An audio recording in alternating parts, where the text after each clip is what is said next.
Paul urges us in Thessalonians 4:11 through 12, make it your goal to live a quiet life, minding your own business and working with your hands.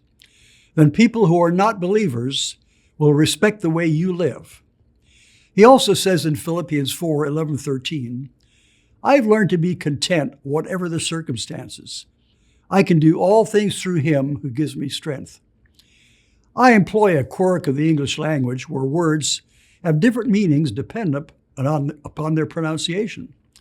My interpretation of Paul's words are, I'm content with my content. Plainly stated, I'm satisfied with all I have at this moment. Notice I said, at this moment. Life constantly changes, but as Christians, we're considered holy and complete in God's eyes. Paul is stressing the fact that we should strive always to have control over our minds and our bodies. But our egos and hearts wage a battle against us.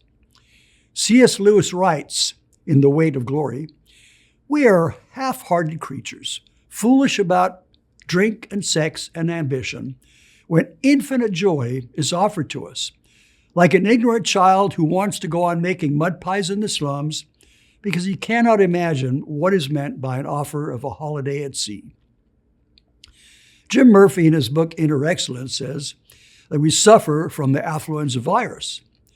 As earthly beings, we are driven by possessions, achievements, looks, money, and status.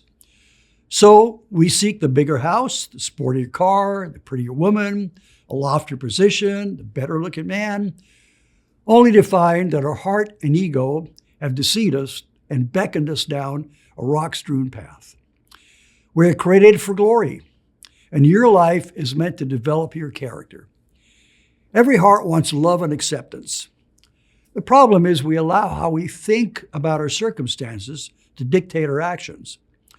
Paul exhorts us in Philippians 4:8 to live, to grow, and mature in our walk with Jesus. Finally, brethren, he says, whatever is honorable, whatever is pure and wholesome, whatever is lovely and brings peace, think continually on these things.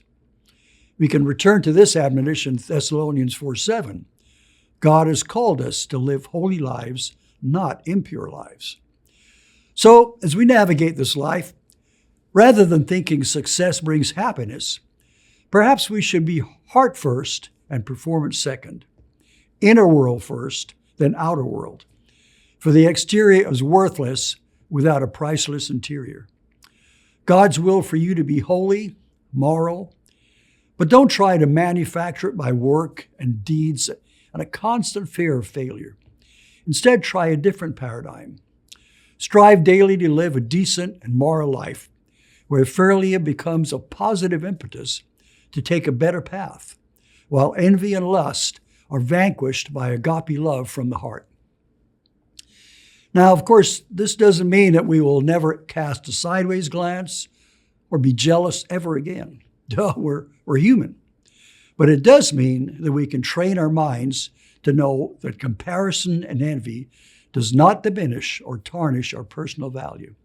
That comes from God alone, and He only wants the best for us and from us. Which would you rather do? Make mud pies in the slums or vacation by the sea?